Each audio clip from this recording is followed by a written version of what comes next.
Por... Ya está, ya está. Perfecto. Pues que vaya todo muy bien. Gracias. Hasta luego.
Buenas tardes. Soy Ana Fernández Tejero Álvarez, soy jefe de la unidad de oncomatología pediátrica en el Hospital Universitario Virgen Macarena de Sevilla, que es un hospital que es CESUR de retinoblastoma y por este motivo también pertenece a la red de cáncer pediátrico.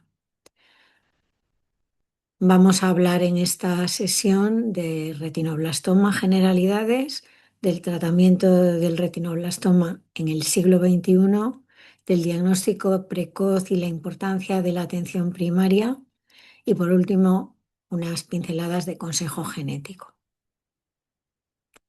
Empezamos por las generalidades del retinoblastoma. El retinoblastoma es el tumor pediátrico ocular maligno de los niños y corresponde aproximadamente al 3% de los tumores pediátricos en España y en el mundo occidental.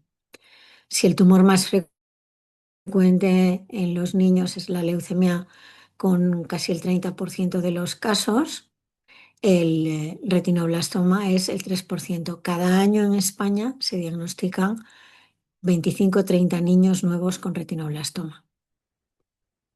Y también tenemos que decir, con datos del Registro Español de Tumores Infantiles, que es el tumor maligno pediátrico más curable en los países occidentales. Con datos del registro de 2024, la supervivencia era del 99%. En nuestro medio, en los países occidentales, con un buen diagnóstico precoz y localizando la enfermedad intraocular, las posibilidades de curación son del 100%. Si los niños no sobreviven es porque o llegan en estadios muy avanzados, como vamos a ver, o bien porque no se han tomado las decisiones correctas. Como hemos dicho, el retinoblastoma es el tumor intraocular más frecuente en pediatría, con una incidencia de 1 por cada 17.000 recién nacidos vivos, y en 40% de los casos son bilaterales, en 10% Hay una historia familiar, vamos a ver cómo es un tumor hereditario, y hay una alta tasa de curación relacionada con el diagnóstico precoz. Hemos dicho que es un tumor que puede ser hereditario y en este sentido es el tumor paradigma del ser derivado de una mutación de un gen supresor tumoral. Este gen supresor tumoral es el gen RB1 que está localizado en el brazo largo del cromosoma 13 y que es el primer gen supresor tumoral descrito. Fue identificado en 1976, clonado y secuenciado en 1986 y consta de 27 exones. El retinoblastoma tiene dos formas de presentación: esporádico, que, no- que suelen ser unilaterales, y hereditarios. Entonces, aquí el defecto, vamos a ver cómo esta mutación está presente en todas las células del cuerpo. Y estos tumores se pueden presentar de forma unilateral en un 15% de los casos, y los bilaterales y los trilaterales siempre son hereditarios. Los genes asociados con la predisposición al cáncer son de dos tipos. Por un lado, los oncogenes, que son genes que aceleran la división celular y que dan origen al cáncer con la mutación de un único alelo. Y por otro lado tenemos los genes supresores tumorales, en los cuales el cáncer se produce cuando fallan ambos alelos. Son genes que responden ante el daño del ADN y dejan de realizar su función cuando ambos genes, cuando ambos alelos están alterados. Lo vemos aquí de una forma gráfica. Tenemos las dos copias del gen en los dos alelos normales. El coche va a frenar correctamente. Podemos tener una primera mutación eh, que podría ser lo que llamásemos un portador susceptible, pero eso no impide frenar correctamente. En cambio, si tenemos la mutación o la deleción en el segundo alelo, entonces es cuando se deja de realizar la función y se produce el, el tumor, se desarrolla el tumor. Por este motivo, ya en los años 70, como vamos a ver, se realizó la hipótesis de la doble mutación. En estos genes supresores tumorales, para que dejen de realizar su función, tiene que haber una primera mutación en uno de los alelos y anular la función supresora con esta segunda mutación en el alelo contrario.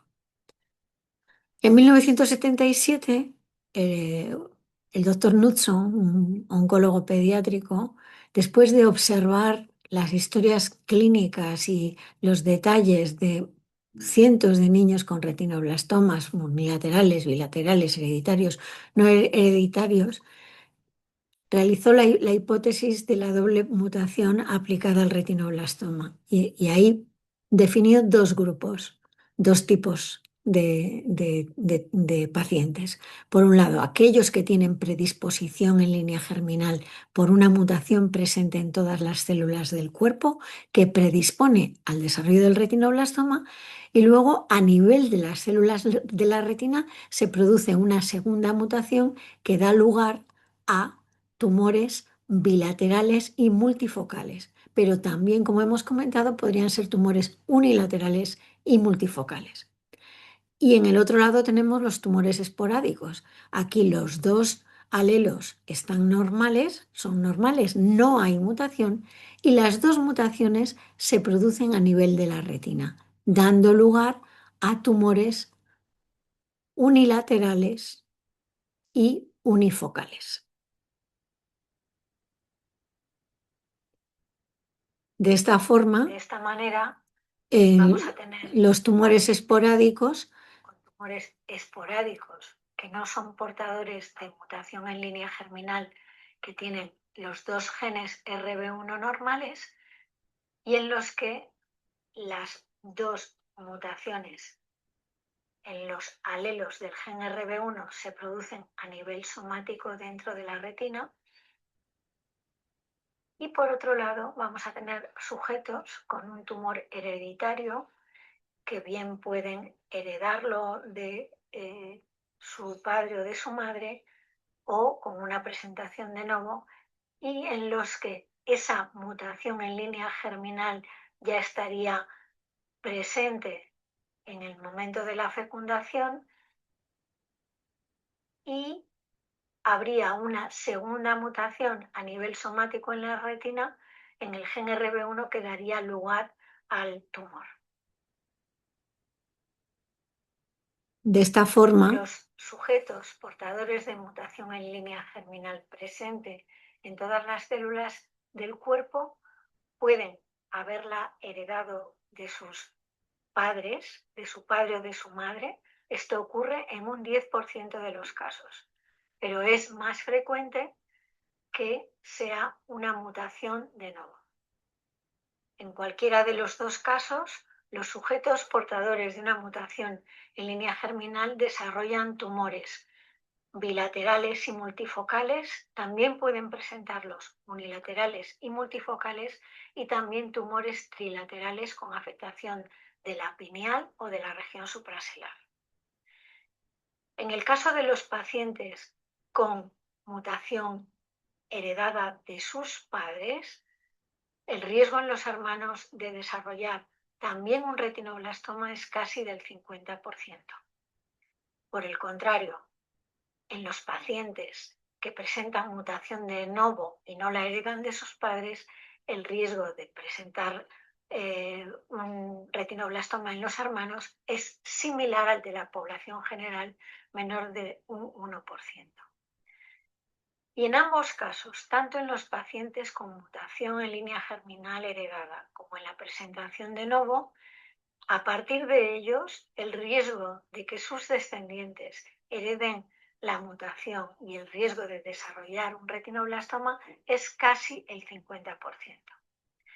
Y como el gen del retinoblastoma está implicado en la oncogénesis, también estos pacientes tienen un riesgo elevado de desarrollar segundas neoplasias, especialmente y sobre todo por la mutación del gen RB1. Los pacientes con tumores esporádicos en los que el tumor se produce porque las dos mutaciones se han producido a nivel somático en la retina, los tumores son unilaterales y constituyen el 60% de los casos. Y en esta situación, tanto los hermanos como los descendientes presentan un riesgo similar al de la población general para desarrollar retinoblastoma, inferior al 1%.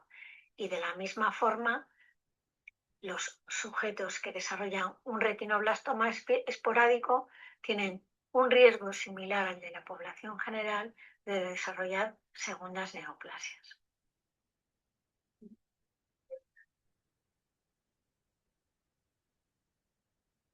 La leucocoria es el signo de presentación más frecuente del retinoblastoma y se puede objetivar en el 60% de los pacientes. Leucocoria, del griego pupila blanca. Lo podemos ver en esta imagen. El fondo de ojo es rojo porque la retina está vascularizada o traduce la vascularización de la coroides. Y aquí en el lado izquierdo vemos esta pupila blanca. En un 25% de los pacientes se puede presentar con estrabismo y puede haber combinaciones, leucocoria con estrabismo, sin estrabismo.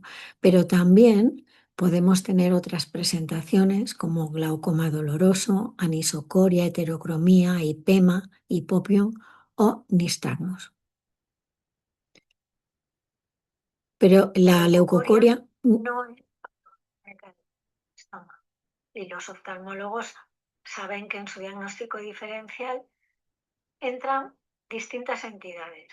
Unas en el diagnóstico diferencial de una masa, en los que estarían incluidas el medulloepitelioma, el amartoma astrocítico, la toxocaracanis, émbolos sépticos o una uveitis grave. Pero también otras causas de desprendimiento de retina en la infancia, como la enfermedad de Coats, la fibroplasia retrolental o la persistencia de la vascularización fetal.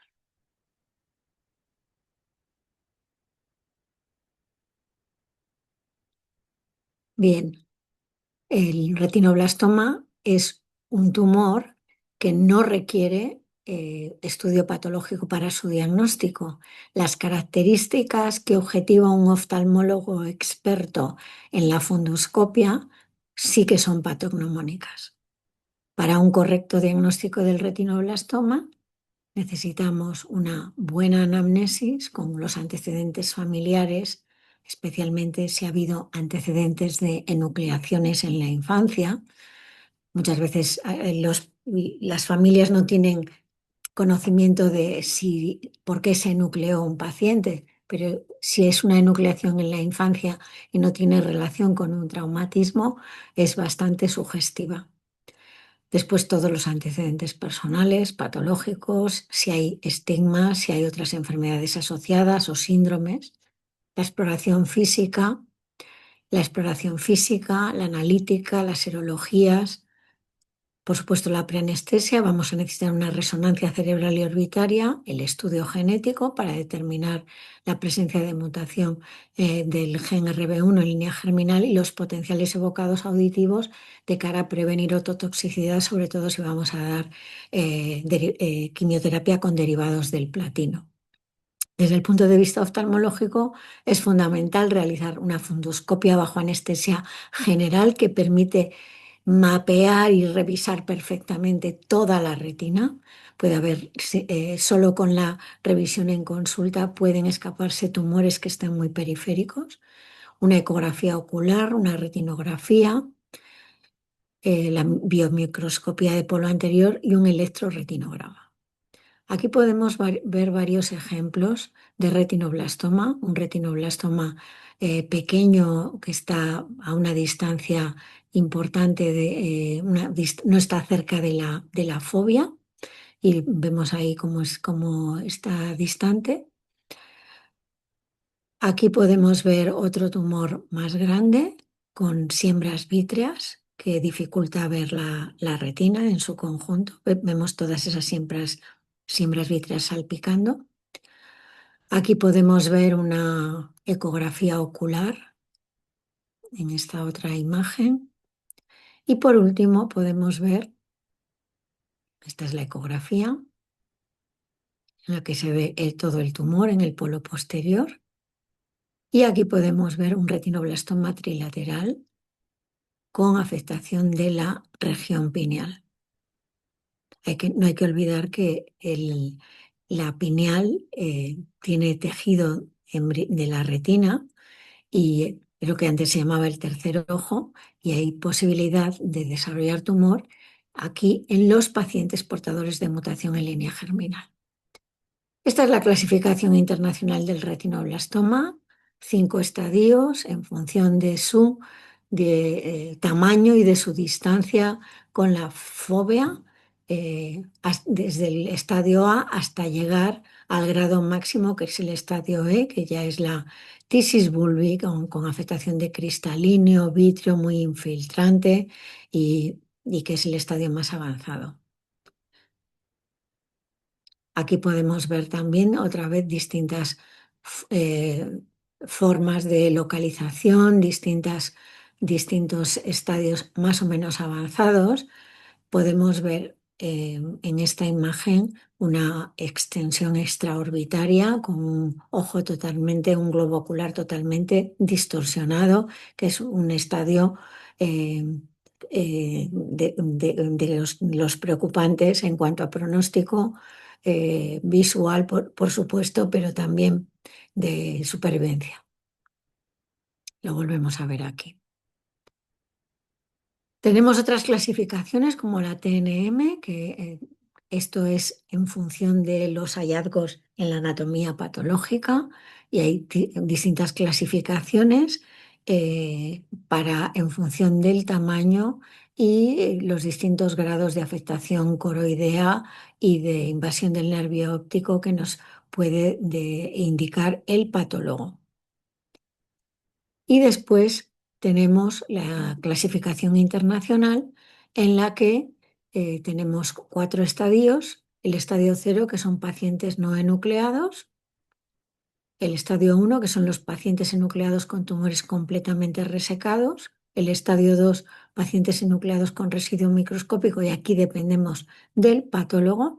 Y luego tenemos el estadio 3, en la que hay enfermedad regional, puede haber una adenopatía, por ejemplo, por eso es muy importante la exploración de los ganglios, o enfermedad metastásica, sin compromiso del sistema nervioso central, por afectación de la médula, por ejemplo, o con compromiso del sistema nervioso central, y aquí dependemos de los radiólogos fundamentalmente.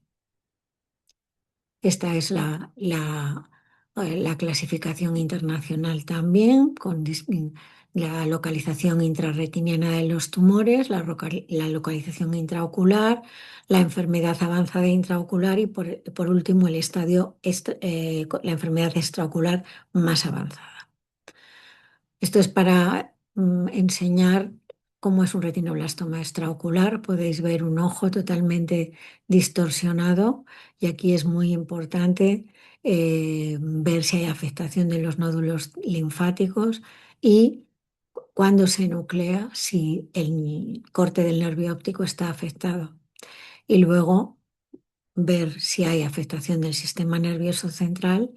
Hay que hacer una punción lumbar para ver si se observan rosetas típicas de la presentación del retinoblastoma, y la evaluación con resonancia. Y en estos casos completaremos el estadiaje con médula ósea, biopsia y aspirado, con líquido cefalorraquídeo, citología y citometría, con resonancia espinal si el líquido cefalorraquídeo es positivo, y con una gammagrafía ósea. Pasamos entonces al tratamiento, el tratamiento en el siglo XXI. Si repasamos la historia del tratamiento del retinoblastoma, pues tenemos que ya desde hace más de 200 años están recogidas enucleaciones, pero después, hace más de 100 años, ya se recogían exenteraciones. A principios del siglo XX empezó la aplicación de la radioterapia externa en 1903. En los años 30 del siglo pasado empezó la braquiterapia, en los años 50 la quimioterapia sistémica, en 1959 la laserterapia, en 69 crioterapia, y a partir de 2006 los japoneses empezaron con la quimioterapia intraarterial, que en realidad en el resto de los países empezó a hacer su aplicación clínica a partir de 2008-2010. Y por último la quimioterapia intravítrea. Con todo esto sabemos que ya hemos dicho que es un tumor curable, es un tumor que se puede curar en más del 99% de los casos en el mundo occidental, y ya antes, con datos del Registro Español de Tumores Infantiles en los años 80, ya teníamos una supervivencia del 82%, es decir, los pacientes se podían curar, a veces solo con la enucleación. Pero entonces, ¿cuál es el planteamiento en el siglo XXI para el tratamiento? Pues el objetivo es conservar la vida, por supuesto, estamos hablando de un tumor maligno, pero también conservar el globo ocular y preservar la visión, y intentando limitar al máximo los efectos secundarios a largo plazo del tratamiento. ¿Cuál es todo el arsenal terapéutico del que disponemos en la actualidad para el retinoblastoma? La enucleación, que sigue necesitándose en muchos pacientes. Tenemos la quimioterapia, bien sistémica, intraarterial, intravítrea, o las altas dosis y consolidación con autotrasplante de médula ósea.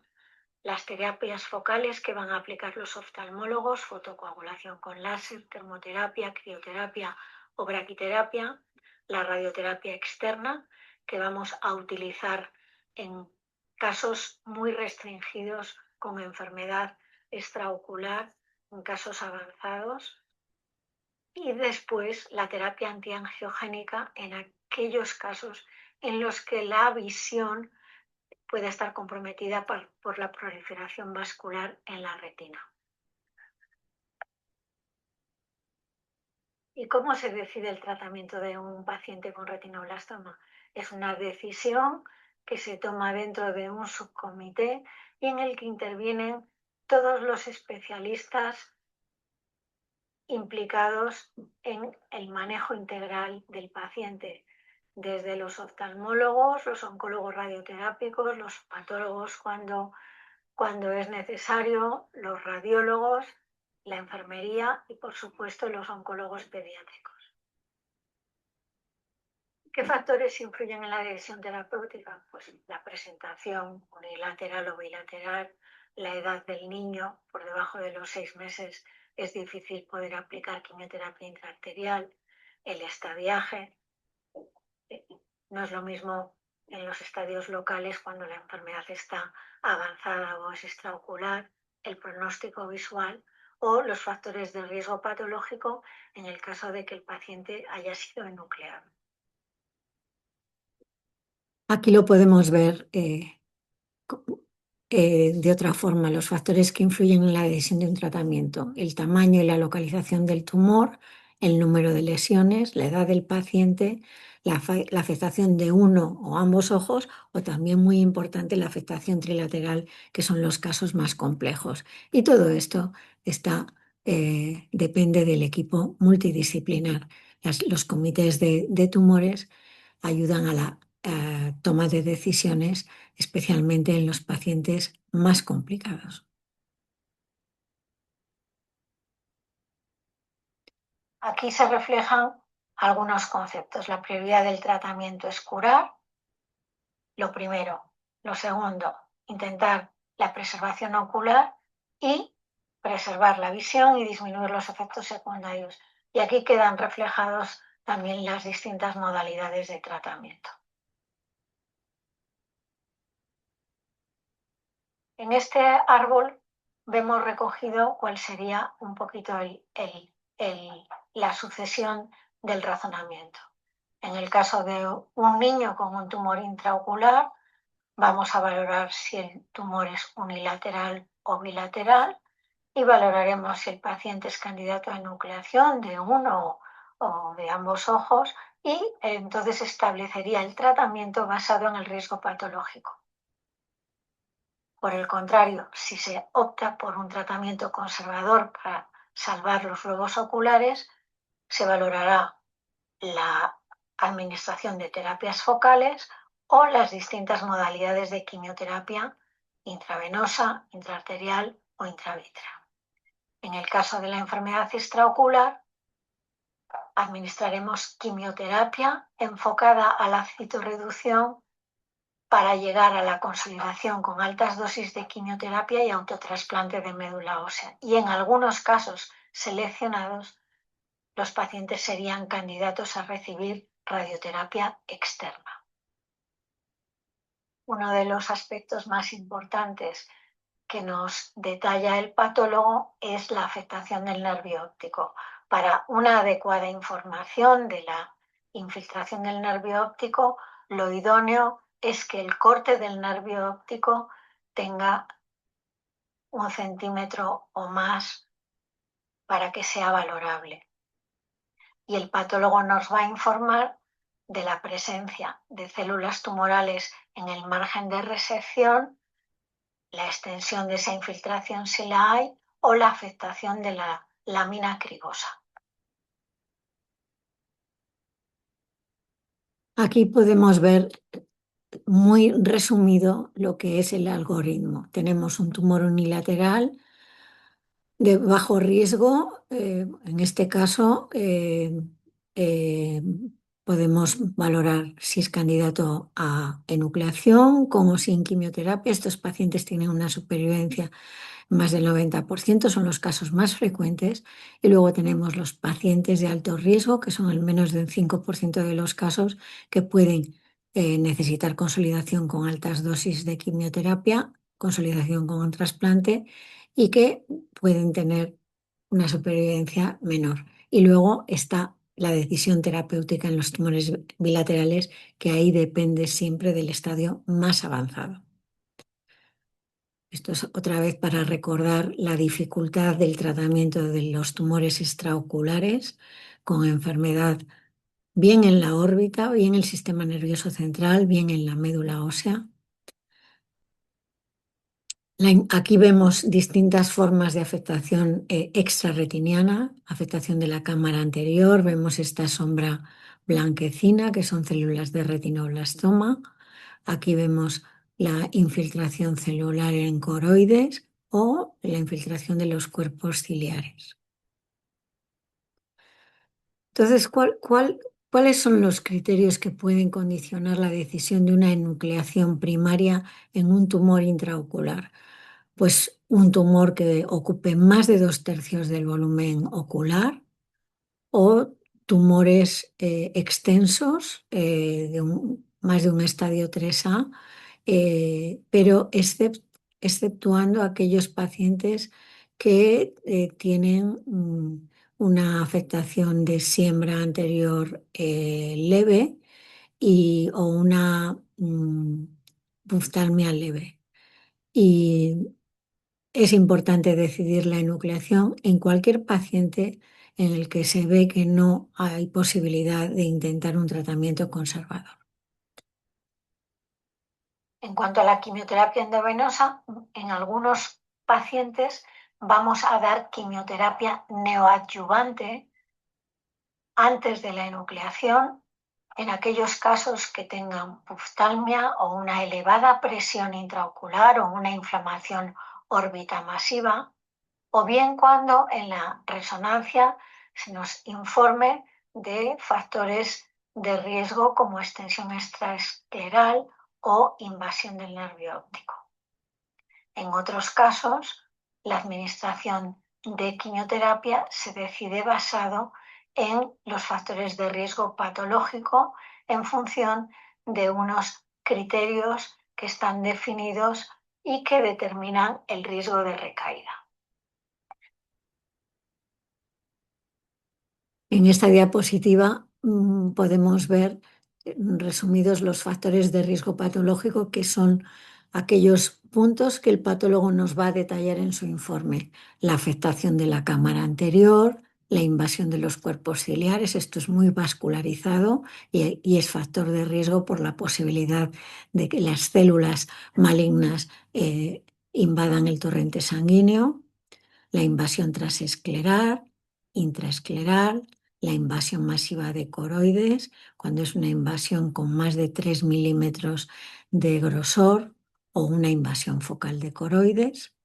Podemos tener una invasión prelaminar del nervio óptico o una invasión poslaminar y luego la invasión del margen de resección del nervio óptico. Y aquí quedan reflejados cómo ya se sabe hasta qué punto estos factores de riesgo histopatológicos pueden condicionar la posibilidad de recaída en el caso de que no se tengan en cuenta.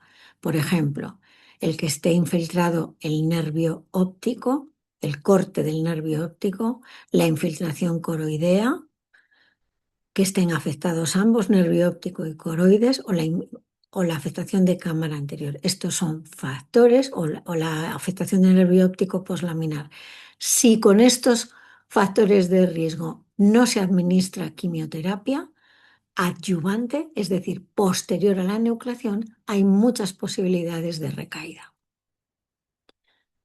Aquí volvemos a detallar los factores de riesgo patológico. En la coroides, la invasión masiva o más de 3 milímetros, o la invasión focal menos de 3 milímetros, la invasión del nervio óptico aumenta el riesgo, la afectación poslaminar, el margen de resección o la infiltración subaracnoidea, y otros factores de riesgo, la invasión de la cámara anterior, la neovascularización del iris con glaucoma, un retinoblastoma que está muy necrótico o la presencia de buftalmos. Ya hemos insistido y lo repetiremos mucho que los objetivos del tratamiento en el siglo XXI son conservar la vida porque es un tumor maligno, conservar el globo ocular, preservación ocular y preservación de la visión, pero enfocados a limitar los efectos secundarios del tratamiento a largo plazo. En este momento en los tumores bilaterales también disponemos de terapias locales, que son los que van a utilizar los oftalmólogos para eh, intensificar los tratamientos locales, la crioterapia, la laserterapia, la braquiterapia, y luego nosotros iremos combinando quimioterapia no adyuvante, adyuvante, quimioterapia intraarterial o quimioterapia intravítrea.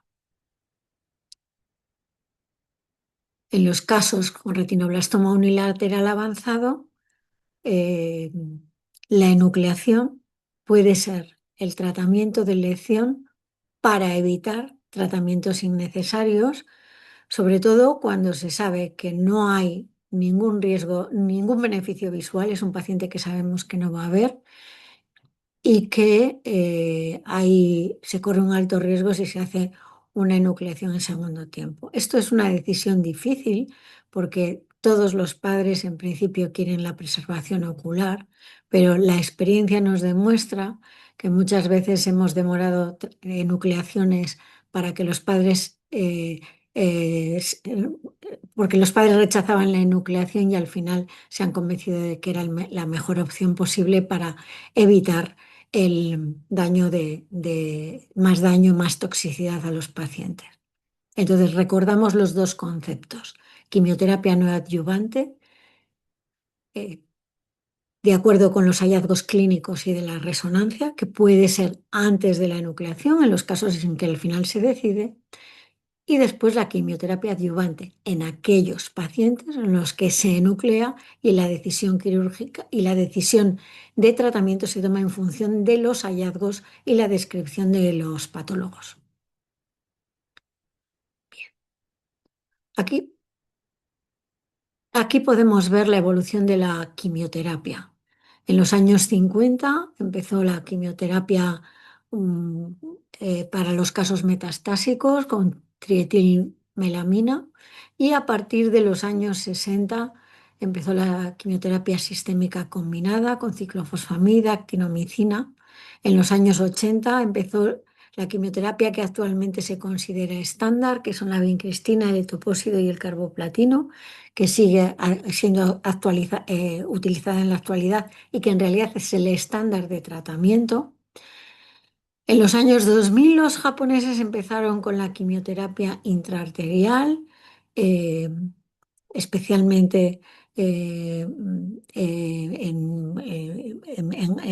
Japón, y enfocado a la preservación ocular. En los países asiáticos la enucleación es una maldición y ellos diseñaron esta técnica que vamos a comentar ahora y que ahora ya está estandarizada y se empezó a utilizar de rutina. A raíz de los estudios del doctor Abramson y el doctor Goben en el Memorial Sloan Kettering de Nueva York, y se pueden utilizar tres fármacos: melfalán, topotecan y carboplatino. Y en los últimos años se incorporó al arsenal terapéutico la quimioterapia intravítrea. Hasta entonces el globo ocular no se tocaba, no se pinchaba, pero en los últimos años, sobre todo para aquellos pacientes que tienen siembras vítreas, se empezó a infundir mm, primero topotecan y luego combinado un melfalán con topotecan. Aquí quedan reflejados las distintas combinaciones de quimioterapia. Lo que más se utiliza es el BEC. Y aquí queda resumido el tratamiento más complejo que se utiliza para el retinoblastoma. Nadie tiene resultados tan buenos para la enfermedad avanzada como el estudio COG, el ARET 0321, que sobre todo se utiliza para los pacientes que tienen enfermedad extraorbitaria o enfermedad metastásica, y que utiliza 4 ciclos de quimioterapia muy intensiva para después determinar la necesidad de nucleación o radioterapia, y en los casos metastásicos la consolidación con altas dosis de quimioterapia y trasplante y radioterapia. Esto es para que veáis en qué consiste la braquiterapia epiescleral. Estas son unas placas que son como unas lentillas, aquí lo veis melladito, son unas placas de rutenio o de iridio que se cargan y que el oftalmólogo coloca eh, adherido al globo ocular lo más cerca posible del tumor y esto se coloca el tiempo que los radiofísicos hayan estimado en función de los cálculos de la dosis, en función de la localización y el tamaño del tumor. Y esto permite la consolidación local de algunos tumores, evitando la radioterapia externa. Es una radioterapia mucho más localizada. Vamos a dar unas palabras de la quimioterapia intraarterial, que posiblemente ha sido el tratamiento que ha revolucionado el tratamiento del retinoblastoma en los últimos 15 años.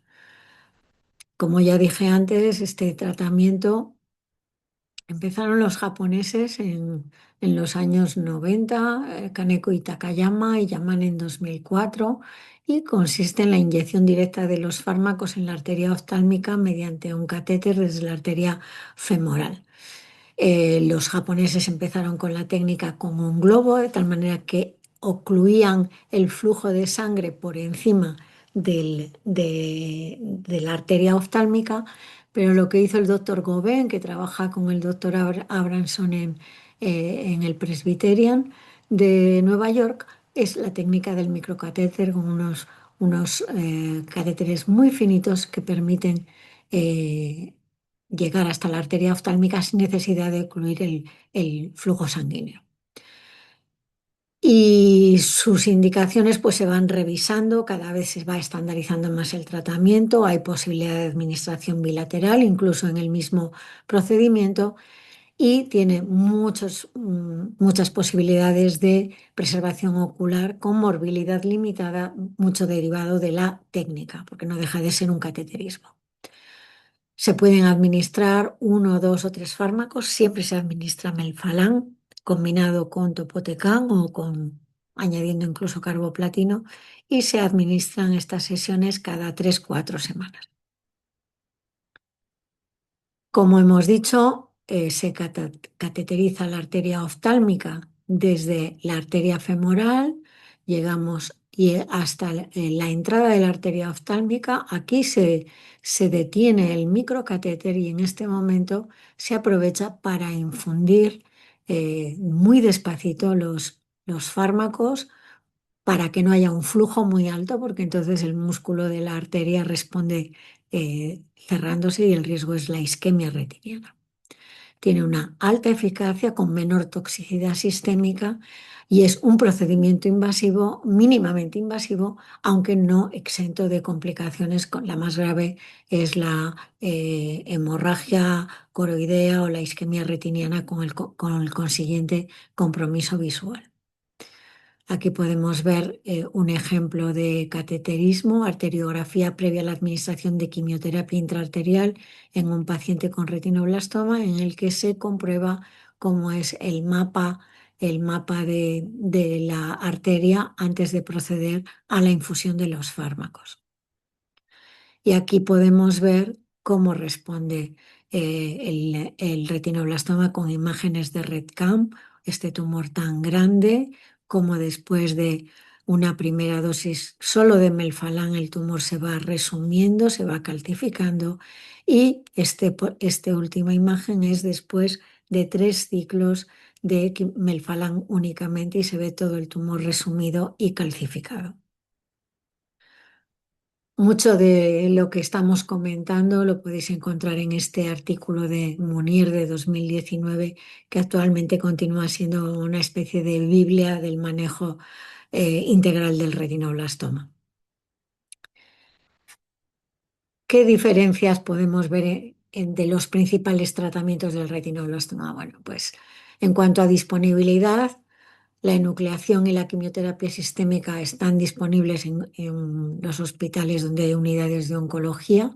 En cambio, la intraarterial no la realizan todas las unidades de neuroradiología, tiene que ser profesionales, neuroradiólogos con experiencia. Los riesgos asociados de la enucleación pues prácticamente no existen, derivados del procedimiento quirúrgico. Los riesgos de la quimioterapia sistémica pues, son la síndrome febril, la necesidad de transfusiones, la leucemia secundaria, sobre todo por la administración de topósido, la necesidad de colocar un reservorio o un catéter. Y en la intraarterial, las complicaciones derivadas del procedimiento, accidente vascular, depresión respiratoria y lo que hemos comentado, con afectación visual como consecuencia de una isquemia retiniana o una hemorragia coroidea. En cuanto a la calidad de vida, la enucleación tiene consecuencias cosméticas. Lógicamente hay que colocar una prótesis. La quimioterapia sistémica puede condicionar ototoxicidad derivada de la administración de derivados del platino, el cisplatino fundamentalmente, en menor grado el carboplatino.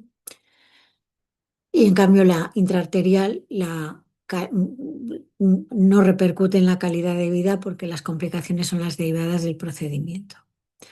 La mayor debilidad de la enucleación, las secuelas cosméticas y funcionales; de la quimioterapia sistémica, las secuelas a corto y largo plazo; y en la intraarterial, la toxicidad ocular y la necesidad de que quien realice este procedimiento sea un neuroradiólogo experto. La mayor ventaja de la enucleación es la seguridad.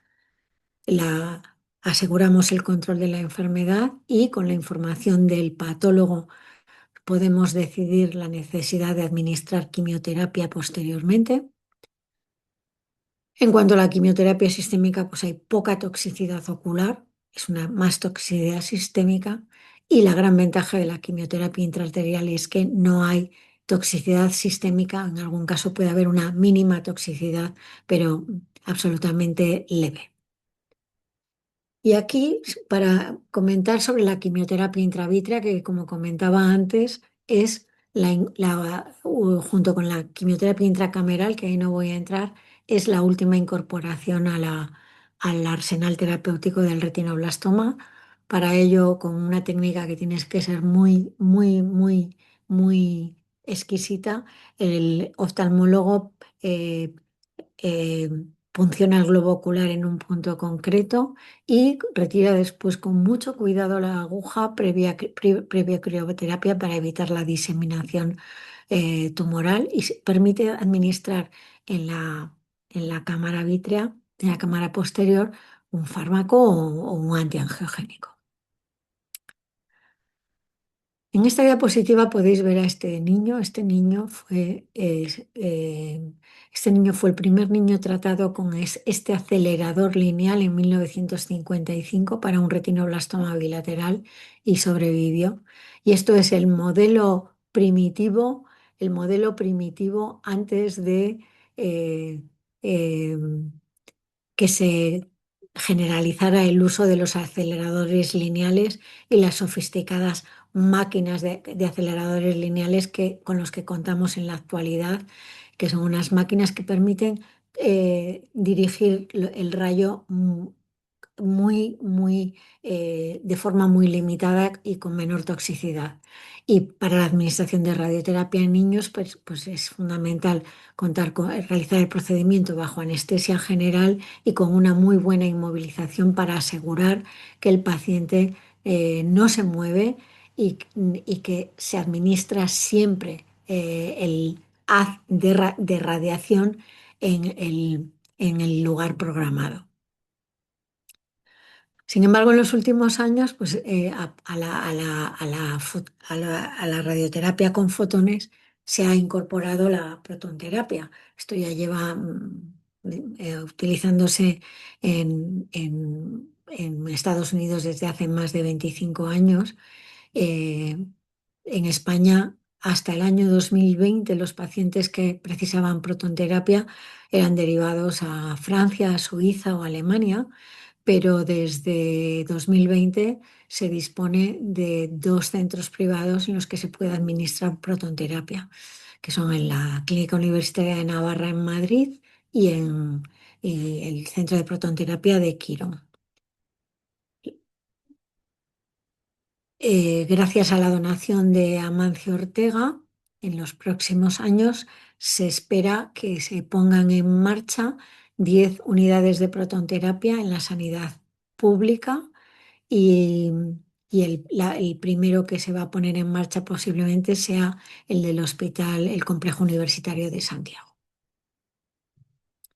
La ventaja de la protonterapia es la menor toxicidad a los tejidos circundantes y en el momento en que la administración de la radioterapia es en el cráneo, cerca del cerebro y hipófisis y el riesgo de secuelas, los pacientes con retinoblastoma tienen indicación para la administración de protonterapia en el caso de lo que lo precise.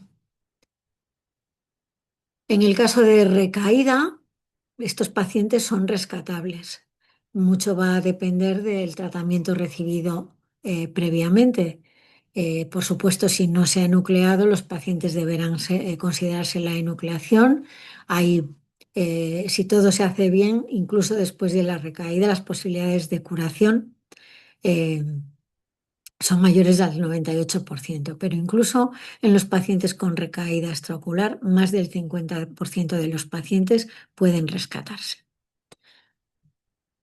Y unas palabras del tratamiento con virus oncolítico. Esto es un ensayo clínico que se ha llevado a cabo en el Hospital Sant Joan de Déu y que, bueno, pues tiene como objeto inyectar en el globo ocular, sobre todo para pacientes que conservan solo un ojo y está en riesgo su visión, y pues intentar la preservación de ese globo ocular inyectando eh, un virus que es capaz de controlar el tumor. Esto es un tratamiento todavía experimental. Veremos si continúa el ensayo clínico, pero puede ser o podría ser una oportunidad para aquellos pacientes en los que la visión está amenazada. Bueno, aquí dejo unos árboles de decisión terapéutica para el retinoblastoma unilateral. En los casos eh, mm, estadios grupos A, B y C, pues los grupos A pueden necesitar solo terapias focales, pero B y C pueden necesitar quimioterapia sistémica combinado con terapias focales o, en los casos más avanzados, intraarterial con terapias focales. Y en los casos más avanzados, quimioterapia sistémica combinado no con intraarterial o intravítrea, y si se nuclea va a ser la anatomía patológica lo que va a determinar la necesidad de más quimioterapia. La decisión de la quimioterapia del tratamiento en el retinoblastoma bilateral es de acuerdo con el globo ocular con el estadio más avanzado y la capacidad visual del globo contralateral. Y es una decisión compleja. Esto lo miráis con detalle porque simplemente que quería que lo tuvierais. Es una decisión muy complicada y lo más complicado es cuando el globo ocular con estadio más avanzado es un grupo E, es una enfermedad avanzada, pero el otro globo ocular tiene un estadio también avanzado, C o D, en el que se puede necesitar mucha quimioterapia, quimioterapia intravítrea y hay riesgo visual. ¿Cómo realizamos el seguimiento a los niños con retinoblastoma? Pues aquí es fundamental eh, si el paciente es portador de mutación del gen RB1. En los pacientes que no tienen mutación del gen RB1, las revisiones son coincidiendo con oftalmología. Si, eso ya lo determina el oftalmólogo. Y normalmente se realizan resonancias cada 3 meses en el primer año de vida y cada 6 meses el segundo año. En los pacientes con mutación de línea germinal, es el oftalmólogo el que determina el ritmo de revisión fundoscopia, muy frecuentes durante los 2 primeros años tras el diagnóstico, cada 6 meses hasta los 10 años, y luego ya se van espaciando. Y las resonancias son cada 3 meses durante el primer año y cada 6 meses hasta que el paciente cumple los 5 años. Unas palabras de diagnóstico precoz. Aquí es la importancia de- de la atención primaria. Sabemos que esto es un tumor muy curable, que nuestro objetivo es limitar los efectos secundarios a largo plazo del tratamiento. Para ello es fundamental diagnosticar la enfermedad en estadios iniciales y por eso es muy importante la sospecha clínica, el diagnóstico precoz, el reconocimiento de la leucocoria y del estrabismo y de los otros signos como signo de presentación. Pero la leucocoria tiene que alertarnos la necesidad de derivación a un oftalmólogo. Si vemos el circuito de un paciente con retinoblastoma, el paciente puede venir derivado desde atención primaria, bien desde urgencias o directamente a la unidad de oncología infantil, o bien derivado a través del oftalmólogo que confirma algún hallazgo tras la objetivación de la leucocoria o cualquiera de los otros signos de presentación oculares. De acuerdo con la Academia Americana de Pediatría, el reflejo pupilar se debe evaluar al nacimiento y a los 3, 6 y 12 meses y a los 3 y 5 años. Como hemos comentado, no es patognomónico de retinoblastoma. El diagnóstico diferencial incluye distintas entidades, incluyendo catarata, amartoma, fibroplasia retrolentral o enfermedad de Coats, pero lo que sí es importante es que el paciente debe ser derivado para revisión por oftalmólogo y descartar que sea un retinoblastoma. De esta forma hay posibilidad de diagnosticar precozmente la enfermedad intraocular y poner el tratamiento que mejor permita preservar la visión y el globo ocular. En este algoritmo de los... En este esquema publicado por los ingleses ya hace años, se reflejan distintos signos y síntomas de alarma y se categorizan en distinta urgencia a la hora de referirlo al especialista. Entre ellos se encuentra el objetivar la ausencia del reflejo rojo y mediante esta línea violeta se indica cómo se debe sospechar el retinoblastoma y la necesidad de derivar al oftalmólogo en las próximas 2 semanas, idealmente en las siguientes 48-72 horas. Hace años, la Sociedad Española de Hematología y Oncología Pediátrica, junto con la Asociación Española de Pediatría, la Asociación Española de Pediatría de Atención Primaria y la Federación de Niños con Cáncer, elaboraron una guía de detención temprana de cáncer en niños y adolescentes. Y hay un capítulo especialmente dedicado al retinoblastoma. El retinoblastoma, un tumor de niños pequeños que se diagnostica generalmente por debajo de los 2 años. Y así, la recomendación de que en todo lactante con leucocoria, estrabismo nuevo o persistente o cambio en la agudeza visual, el paciente debe ser derivado o de forma urgente al oftalmólogo. Pero también en aquellos pacientes que tengan cualquier alteración visual, pestañeo, nistagmo, niño que se frota el ojo y tenga antecedentes familiares de retinoblastoma. Eso puede ser un retinoblastoma mientras no se demuestre lo contrario. Y por último, unas palabras de consejo genético. Hemos comentado cómo el retinoblastoma es paradigma de tumor hereditario y cómo forma parte del proceso diagnóstico la realización del estudio del gen RB1 en línea germinal. La importancia de la determinación genética es su aplicación clínica de cara a la prevención y al tratamiento precoz. Entonces, en todos los pacientes que sean portadores de una mutación en línea germinal y que eso es un tumor hereditario, estos pacientes, eh, estos pacientes que tengan descendientes que hereden la mutación, necesitan un seguimiento periódico para diagnosticar la enfermedad de forma precoz e intentar así preservar el globo ocular. Y siempre los pacientes portadores de mutación en línea germinal son candidatos a consejo genético para, y en la medida en que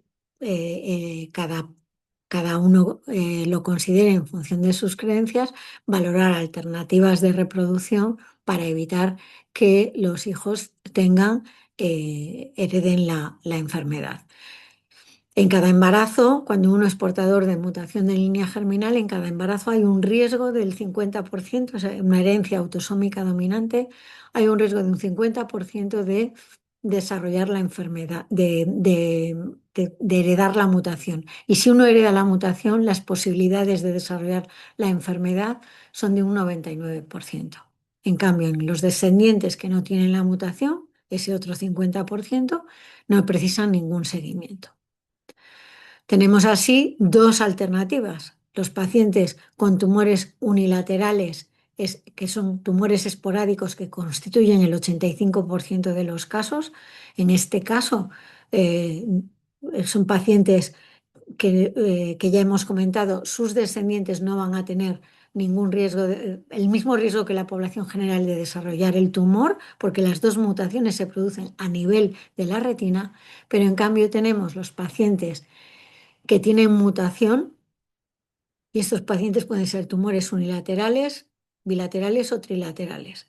Aquí tienen una mutación en línea germinal que pueden heredar de sus progenitores o bien ser una mutación de nuevo, y la segunda mutación es la que da lugar al tumor. Estos pacientes portadores de mutación en línea germinal son en los que hay que realizar el consejo genético para evitar que sus descendientes desarrollen la enfermedad. Y aquí repetimos la tabla que hemos comentado previamente. Muy bien, pues de esta manera acabamos. Hemos repasado el retinoblastoma, la actualización del tratamiento, el diagnóstico precoz y la importancia del consejo genético en esta enfermedad. Y recordamos cómo el retinoblastoma es el tumor ocular maligno de los niños, especialmente de los niños pequeños, menores de 2 años, en nuestro medio generalmente, y que el objetivo del tratamiento con los medios que se dispone actualmente es conservar la vida, lo primero, porque no hay que olvidar que es un tumor maligno, conservar el globo ocular, preservación de la visión y limitar los efectos secundarios a largo plazo del tratamiento. Y Para aquí, terminar, aquí os dejo la bibliografía donde podéis repasar con más detalle todos los puntos comentados en esta sesión. Muchas gracias.